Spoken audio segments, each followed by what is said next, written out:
You want to increase your sales. You know that's a goal of yours, and you're wondering, how can I do that? And maybe you've heard about relationship marketing, and you're wondering, how can you use relationship marketing to increase your sales? Hi, my name is Tiffanie Kellog, and that's exactly what we're going to be talking about in this video. How can we use relationship marketing to increase our sales? Now, in support of doing that, a couple conversations. First is, what is relationship marketing and why is it important? Then we're going to talk about how to improve relationship marketing.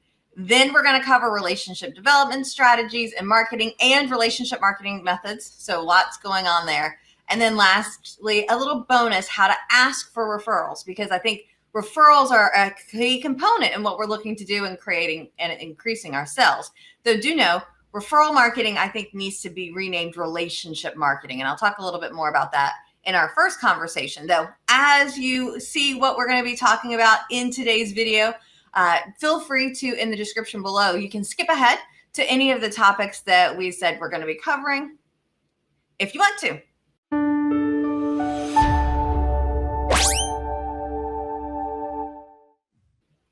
Let's dive into what is relationship marketing and why is it important. When people think about growing their business and getting referrals, they often think, let me go be a part of a networking group so I can meet some folks, begin to create some relationships. And I mentioned, I think referral marketing needs to be renamed relationship marketing, because I think people think, hey, here I am, I'm at this group, give me my referrals. So you want to think about it as individual relationship. It's not about a group or a company or an organization. It's about the people. So an exercise that I think is powerful for us to do is what I call a top 12 exercise, which is where you grab a pen and paper and you write down, who is my best referral source, my second best. And these are names, not companies, not organizations, because we have to have names of people, because we can't have relationships with people that you can't have a relationship with an organization. You can have a relationship with people inside the organization, but not the actual organization. So we want to develop those relationships with people. So make a list of who are your top 12 referral sources. Now, if you want to do that now, brilliant, love it, go for it. Or you may do this after the fact. So here's your chance to pause if you want. What I think is important about this list of people that you've now identified is it gives you, here are the relationships that I need to be working in order to generate the referrals on my behalf so that I can increase my sales.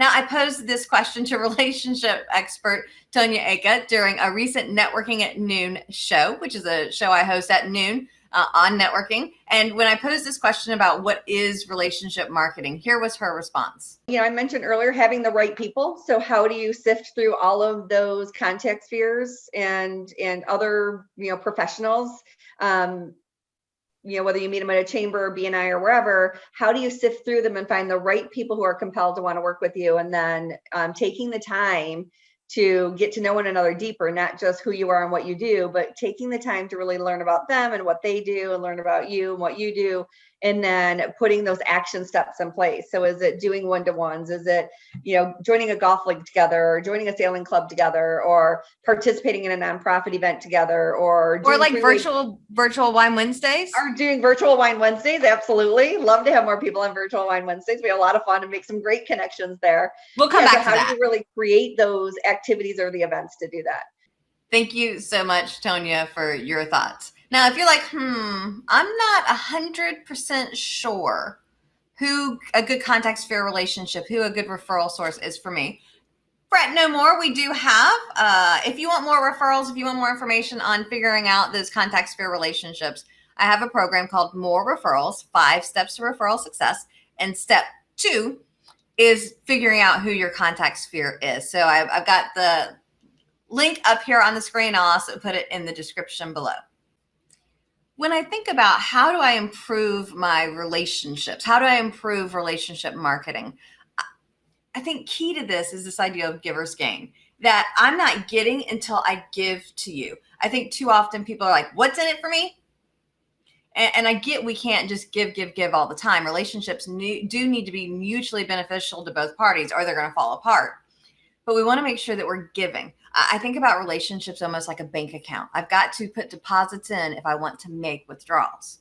Now, I was asking Denisha Hilton Harper her thought on these relationships and how they play in. And here's what she had to share. I would say that it goes right along with our theme for today, like just be who you are authentically. I think that is what people feel. They're not necessarily, they logically are associating you with a business or with your product or service, but they're going to feel who you are. They're feeling you out already, right? And I think like if you can stay as close to knowing more about yourself and then allowing that to show up and kind of like doing away with some of the things that we said, right? Like as far as just because it's this industry look, if you don't have that look, that's fine. And actually, the more real you are with yourself, you'll find that more people appreciate it and they will feel more comfortable to be themselves. and it kind of has this ripple effect. And then that's your way that you just connected. And like, that's what they're going to remember. And whenever they think like, oh, you know what? I do know somebody who blah, blah, blah, blah. You're going to love them because of blah, blah, blah, blah, blah. They're not even noting your product or service. They're noting stuff about you. Like whenever people are making those referrals, it's like the service and product stuff to me tends to come afterwards. That it's more of like, you're going to like them because they do this. They like that. You guys are going to love talking about Baby Yoda. Like it's going to be like that's what people, so it's kind of like allow that to come out whenever you're building those relationships and just kind of be there with them in that space and then allow the business stuff to come in after. I hope you enjoyed that clip from another one of our Networking at Noon episodes. And I think that brings us to our third question today, which is maybe not even a question, but our topic, which is relationship development strategies in marketing and relationship marketing methods. So when I think about developing these relationships, there's kind of two conversations that we want to have. Think of them as two sides of the coin. We want to educate our referral sources and we want to motivate our referral sources. Because if our referral sources know a lot about our business, they're well educated, but they're not motivated, they're not going to do anything. If they're highly motivated, but they don't know anything about your business, we like to call that ignorance on fire. They're running around all excited. Yay, let me talk about you, but they have no idea what they're saying. And so it's not good. And so it's not that one comes before the other, because that's why I put them as two sides of the coin, because I think they go together. But we're going to start with motivate. How do we motivate our referral sources? And I could come up with like a list of 30 or 40 for you. However, our goal on these videos is to keep them like 10 or 12 minutes. So we're going to touch on a couple of my favorites. Now, you can certainly give people referrals. I think when people get referrals, that is highly, highly motivated. And that could be referrals to the prospect, or that could be the referral to the referral source. Either one typically will work. And if you can create a face-to-face introduction or arrange a meeting for them, that can be much more powerful than just, hey, here's a phone number. Good luck. I find that sending a gift can be a motivator. It's like, hey, top of mind, look, I got a gift. Or even a card. I mean, think about it. How often are you getting cards in the mail? Do you ever get cards in the mail? Like, thank you. It was nice talking to you, thinking about you. Do me a favor, pop in the chat below. Pop in the comment below and let me know, do you ever receive cards from the people in your network? I'm curious to hear. It's such an old-fashioned thing, and it's like, why do we forget about something that works? Okay, so we can send a card, we can send a gift.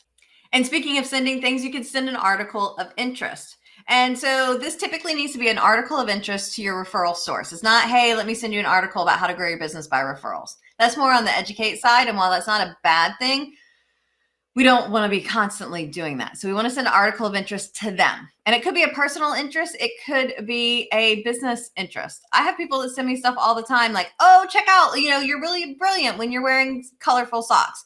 Or here's some Star Trek or Star Wars or Doctor Who.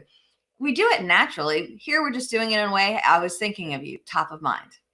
Now, another thing that I like to do to motivate my network, or maybe I should rephrase it and say one thing that I like people to do on my behalf, is booking a speaking engagement. So I love doing speaking engagements. So that's a great motivator for me, whether it's in person or, hey, we're here on the computer on Zoom. Totally works.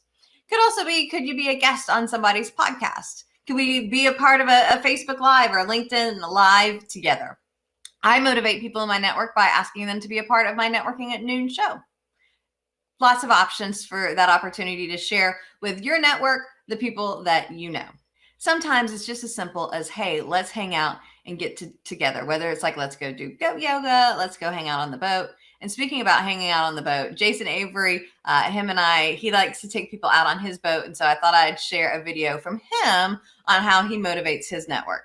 So in my marketing strategy, I'm looking to motivate certain people, and I do it in ways that I enjoy as pastime hobbies, in golfing, fishing, clay shooting. If I find a foursome available to a golf tournament, I'm going to go ahead and buy the round, and then I'm going to invite 3 people that I'm trying to strategically motivate. And I like to get business via architects, and I can offer business to architects. Architects like to meet contractors.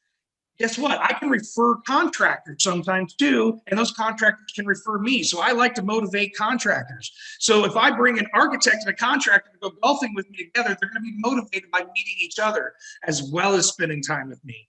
And some would say that might be counterproductive. The other contractor gets some of the business from the architect that you wanted. Well, no, the architect's going to help me sort out and get just exactly into the jobs that I'm looking for. And he's going to give the other contractor the jobs that he knows I wouldn't have wanted anyway. So there's something to be, received and gained on all ends. It's a great time getting out of the office and just having some fun with friends to deepen your relationships. But when you do it strategically, and there's a lot more to be gained in the referral relationship marketing world. And this can go with any set of contact spheres. And I can take my financial planner golfing with a gentleman I know that's well invested in multiple businesses. I can bring my favorite chiropractor with my favorite massage therapist. And it works in any industry, whatever you're in. Just find the things that you enjoy doing anyway. Maybe it's just going out to eat or getting a mani and a pedi. But take your hobbies, take the fun activities you'd enjoy doing, and invite other people to do them with you, more than one person at a time, so you can make those strategic introductions. Okay, let's flip this coin over to the other side. So we've got motivate. Now it's time to talk educate. And so I think there's a ton of things that we can share with our network that can really inspire them and help them be able to refer us. And my top few things, number one, I think it's important for you to share with your network your why. We call that your emotionally charged connection, or your ECC. And I think it's really important to share that because it helps people connect with you. It helps people really get in touch with who you are and what you do. And I'll drop in the description below a link with a video that's talking all about your emotionally charged connection. The second thing I like to share with people is success stories or testimonials. I think we can wrap a lot of information inside those testimonials. Instead of me teaching you products and service, an ideal client, benefits, I can wrap that inside a testimonial. And I've got a video on how to give a good testimonial. So what goes into it. So you can check that out for additional details on creating those powerful testimonials. The third thing that I like to include is your funneling conversation. Now, your funneling conversation is a series of questions that you can utilize to determine if the person that you're talking to is a good prospect or not. And I think this is really powerful because it gives people the opportunity to, in less than a minute, determine, are you a good prospect or not? And I think it makes it super easy for your referral sources to be able to refer you. And that, to me, is the name of the game. You want that easy button to make it so easy for people to refer you. Because if you're hard to be referred, you're hardly going to get any referrals. Now, as we think about it, those are my top 3 things, but you could share your vision, your mission, the ideal client, how you prefer to be contacted, your hours of operations, the geography that you cover. I mean, there's so many things that could be included. And we'll save that for a different video another day. I wanted to at least share with you my top 3 when it comes to educating. And now we've got that educating and motivating to help with our strategies to build stronger relationships. As promised, here is the bonus. How do we ask for referrals? Because I think as we work our relationships, we've educated and motivated people. We've got them ready to go. It's now the time for us to say, hey, can you help out? Let's ask for the referrals. So a lot of people just say, do you know anybody that needs my product and service? Okay, A, you're making it hard because now they have to figure out who needs your product and service. And B, we're tired. We have a lot of stuff going on in our minds. We are busy. We don't have time to go looking for you if you can't figure out what you want. So how we want to change this instead is, I'm expanding my business and I need your help. Who do you know who? So instead of did you know, who do you know who? And then you want to insert a specific referral request. I'm expanding my business and I need your help. Who do you know who recently has a baby and lives in an apartment? I'm expanding my business and I need your help. Who do you know who is in charge of the local chamber of commerce? I'm expanding my business and I need your help. Who do you know who is a general contractor that'd like to play more golf? Be very specific with your referral request. And if you want a little bit more information, I will put in the description below. I have a video that goes a little bit more in depth. This is kind of the Cliff Notes version of the conversation today. Hopefully now you feel armed to increase your sales by maximizing your relationship marketing. I do look forward to, you dropping in the chat box below, not only if you ever get cards anymore, also what are your thoughts? How do you work your relationships? What do you do to motivate the people in your network to pass you more referrals so you can increase sales? And while you're down there, be sure to like this video and subscribe to get more content on growing your business by referral so you can make money, save time, and have fun. Happy networking, y'all.